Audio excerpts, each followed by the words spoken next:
things in it, because what else would you do in a service for my dad, Ted Capron? He loved flying. His thoughts turned to it often. His house was filled with memorabilia from his days as a pilot in the Navy. He taught me how to use a lawnmower by comparing it to flying. Mike, just keep it straight and level. My father didn't always think like other people. He had an orderly mind. He loved to know how things worked. He loved gadgets. He was curious about math and science. He loved music, especially organ music, and organs are really just big gadgets after all. He had amazing powers of concentration, and his capacity to visualize things in 3 dimensions was phenomenal. It sometimes frustrated him that other people didn't quite get how he thought or think the way he did. He was always complaining that someone or other, sometimes one of his children, was interrupting his train of thought. As with many sons and fathers, I was always complaining about his foibles and trying to figure him out. Now I notice how much of him is in me, both the good and the bad. I do want to say this about him. He was never, for all his brain power, an intellectual snob. He never spoke badly of other people or looked down on them, not even in the privacy of his home. The truth is that he cared about people very, very deeply. He cared about them at the level of a larger community. He wanted Wayland to have a good bank and a good library and for the hospital in Dansville to be strong. He thought Vincent House was wonderful. He expressed that thought often after Ruth died there, and I know he was glad to be there in his last days. But he also cared about individuals. The presence of everyone here tonight and last night and those that I've met over the years that have spoke to me about him confirms this. So many of you speak about the fact that he was kind. I expected if I asked for a show of hands of people my dad gave a copy of an article to, a lot would go up. He was always wanting to help people through sharing things that he had learned. Like many who could be described, myself included, as a bit geeky, he was sometimes awkward in expressing his care.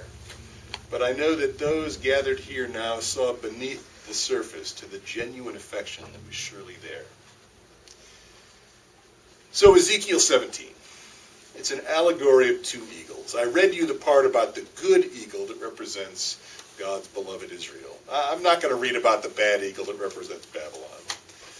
But this first eagle, let's see what it does. I took a shoot from a very tall tree and planted it in a town in order to extend the tree and bless the town. My dad did that. You know, he started life with some assets. He had good genes. He was smart. He never struggled with his weight. He was never in the hospital between ages 10 and 90. He had great hearing. He came from a family with some assets. Local men with a strong business sense who had been successful.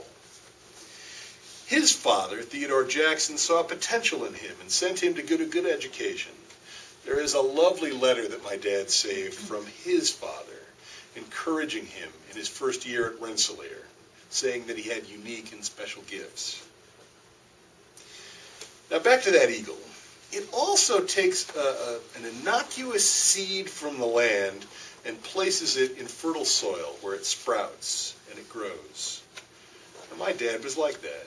He took his nascent gifts and he developed them, and they bore fruit. There was this interesting routine in our house in the last quarter of each year while Dad was president of the bank.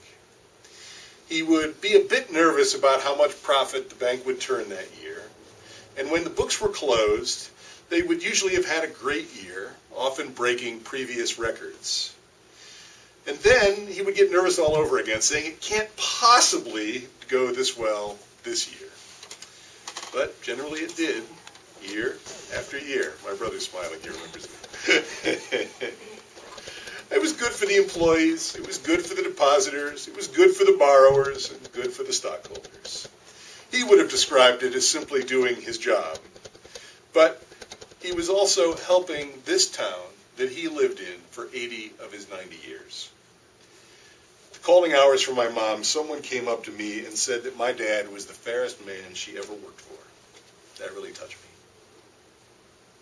The seed that the eagle planted sprouted and became a vine with roots that remained, strengthening the soil that it was planted in. And my dad was like that. The last part of the passage says that it brought forth branches and foliage and undoubtedly more seeds. And so my brothers and I are like seeds from our parents that have sprouted and grown. As I've said, there were some aspects to my dad that I found hard to live with. But our parents' love for us was never, ever in question. The love was unconditional and assumed. And that made for a really strong platform that we could grow from. That was the soil of our garden of origin, if you will. My mother brought her kind of fertilizer: tenderness, kindness, joy, companionship, forgiveness, and many other things. My dad brought his kind of fertilizer too: honesty, integrity, generosity, lack of ostentation, love of learning, and encouragement. My brothers and I are what they have wrought, and we too are bringing forth our own branches and foliage. I am very grateful to God for placing me in this family, for the good start that it gave us. And a man couldn't ask for better brothers and wives and nieces. My dad wasn't very expressive about spiritual matters. He was kind of a concrete thinker. But I do know that he actually preached a few times in his youth. And I am certain that he had a grateful heart. He knew that for an eagle or an airplane to fly, there had to be unseen air molecules passing under the wings. And he lived his life like he was flying an airplane, straight and level. Well done, Dad.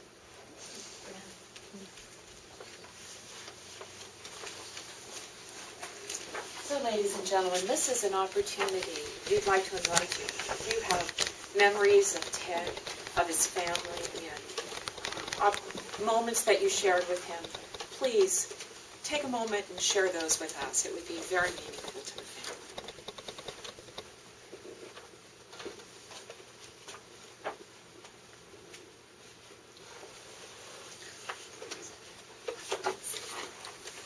Well, I'm going to try and follow Mike a little bit, but it's pretty hard. But I do remember, the things that that my dad really did love. And he loved flying, and I think he loved his family. At least he told us he did. And the third thing that he just loved was working at the bank. And I remember as a kid, we were actually able to go in the bank after hours, and how cool that was. And he would show us, back when I was really young, the adding machine. And I, being kind of a, math guy, I kind of liked math, so I got to use the adding machine. And then as the years passed, we went to the add machine that could also subtract. And he was really happy when they got one that could multiply and divide, and so forth down the line. So every time after a while, there was a new machine, he'd kind of bring it home for us to play with, before they used it at the bank. And then there was in 1969, I think, the bank built the new building, and we got to see all the plans, and we got to go in during construction, and finally for the grand opening, I remember my job was to blow up helium balloons. So I remember lots of people. I imagine there's some people in the room that were at the grand opening at some point. But it was fun. And one of the things that my dad was really, I agree with Mike, was meaningful, is how much he really loved the people at the bank. I think he was really, really happy there, and he just loved the people. And I'm always surprised by the kinds of things that people from the bank would say to me about my dad, and I think, really?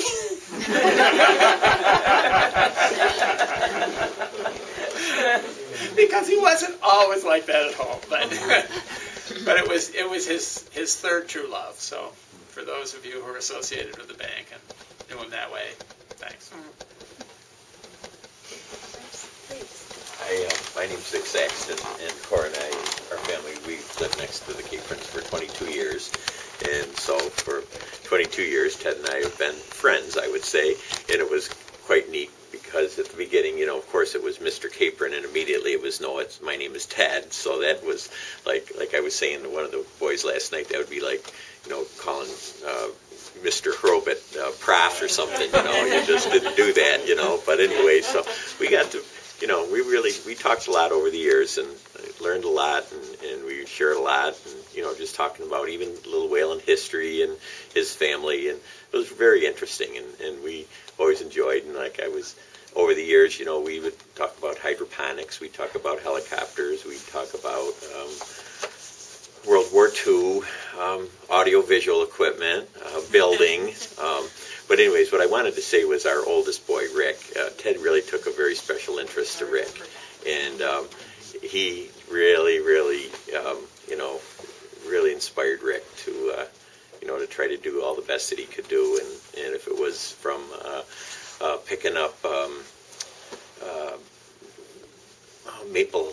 maple tree helicopters for a penny a piece to earn so he could buy a car, and Ted did that, So I remember when we went to Rochester to get the car, and so I have no idea. It was like $250, and there's no way that Rick picked up $250 worth of helicopters, but Ted wanted him to have that car and wanted him to be interested and involved with that, and he was, so that was.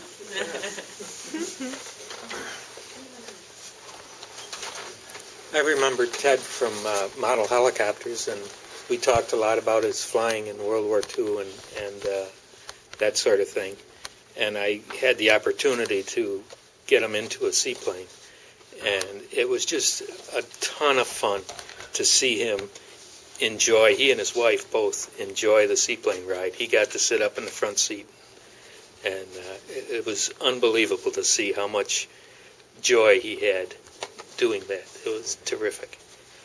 But it was probably the highlight. We had a lot of his last 20 years of life. That was probably the best moment.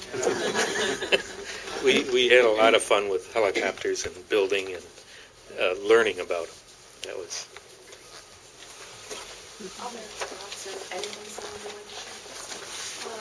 I really didn't have a work permit at the bank, but he was such a amazing person here in the community. I thought, if I didn't come today, I found out this morning his funeral service was this afternoon, and I said, I have to be here because of the significance he was to our community and how he made it a better place to live. But I was at a funeral service, and it was for Pete Schultz. He was one of the board of directors at the bank, and we were someplace for lunch, and we sat there at the table, and we were talking about a politician who got caught in a lie. And, and he said, Lucille, a little power corrupts slightly, but total power corrupts completely. And I have never forgotten that sentence that he said to me, the words of wisdom, and if you think about it and carry the wisdom that somebody has and they give you a part of it, you are indeed a fortunate person. And that's what I felt. I remember him bringing Mike to our house, and the two of them wanted to know all I knew about computers, which now is a drop in a bucket. And then he gave me a subscription to some computer magazine. You just didn't get articles, you got Well, I worked for Ted in the bank for 17 years, and he really was a true gentleman. And I remember when he was first interested in computers, and of course we didn't have anything like that in the Whalen Bank, but he said Bath National had one down there. Did I want to take a couple hours and go down and look at it? And I said, sure, you want me to drive? And he said, well, yeah. Don't you have that Corvette? And I said, yeah. So he reluctantly got in the Corvette, and of course the expressway wasn't there then. We went down 15. We came out of Cohocton, there's a straightaway there, and there was a semi ahead of me. I thought, wow, okay, I'll show my thing here. And there was a car coming, but it was quite a ways back, and your father was chatting away with me, and all of a sudden I slammed it into second, and I pulled out, and I whipped through there, and I just got back in, and your father, his eyes were huge, and he said, boy, I didn't know girls could drive like that. And I said, do you want me to try it again? He said, oh, that's fine. I did. I scared the heck out of him. tell you about the corona. Anyone else? Well, let me take a shot at one. Actually, my name is Margaret, and I'm one of Ted's 3 daughters-in-law. And he has 4 granddaughters. All of them are away. None of them could be here with us today, but we know they're here in spirit. And one of our daughters is in Edinburgh, Scotland, and she really wanted to be here. So she wrote something. And Lane, you're gonna back me up if I can't get through this. I have to say, Michael, I have huge admiration for you. I don't know how you did that, but in any case, let me read the letter that Maureen sent to us today. And she dedicates it to Grandpa. Today, in Edinburgh, the sun is making a rare appearance, lighting up the trees outside the window. This marks my 5th year in Scotland as I anxiously strive for completion of my master's degree.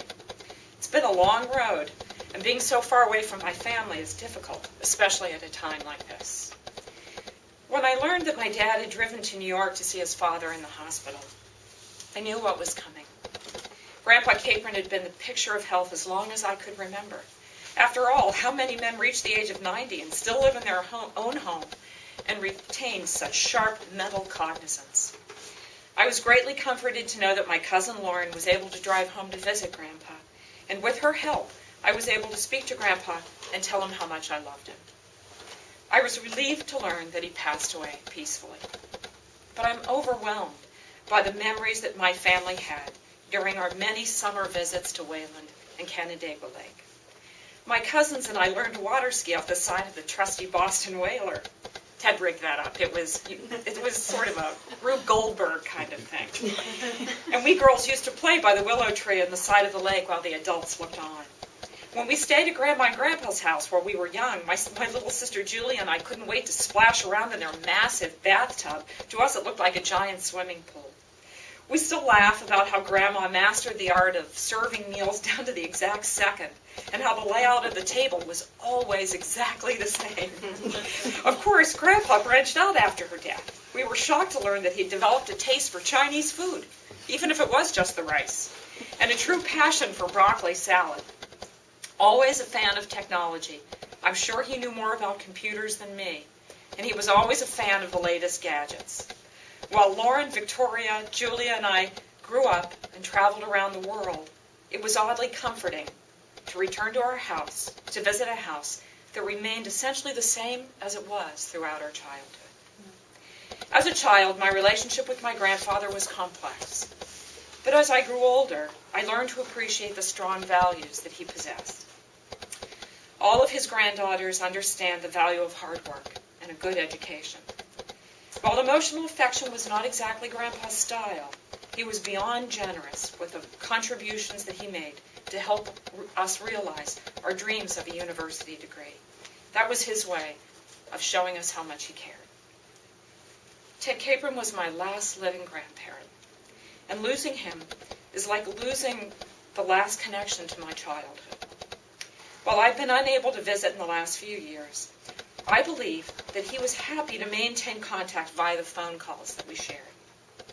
I wish I could be in New York with you all, but I'm comforted knowing that Grandpa was able to speak with everyone before he passed away. Instead, I'll forge ahead with my studies and do my best to make everyone proud of me. I'm there with you in spirit, and I love you all.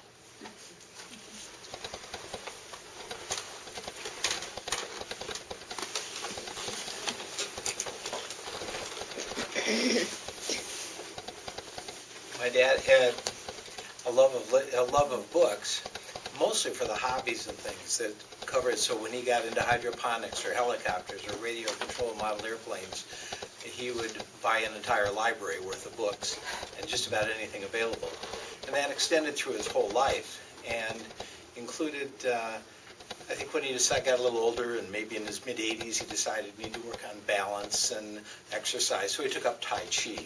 So we're going to be donating to the library quite a collection of Tai Chi books and videos and things like that. He didn't have too many books on poetry around, but there was one poem that he meant a lot to him, and he actually asked to have spoken at the service. So I'd like to share with you this. Oh, I have slipped the surly bonds of earth and danced the skies on laughter's silvered wings. Sunward I've climbed and joined the tumbling mirth of sun-split clouds. I've done 100 things you have not dreamed of. Wheeled and soared and swung high into the sunlit silence. Hovering there, I've chased the shouting wind along and flung my eager craft through footless halls of air. Up, up the long, delirious burning blue. I've topped the windswept heights with easy grace, where never lark or eagle flew. And while I silent, lifting mind I've trod, the high, untransparency of space, put out my hand and touched the face of God.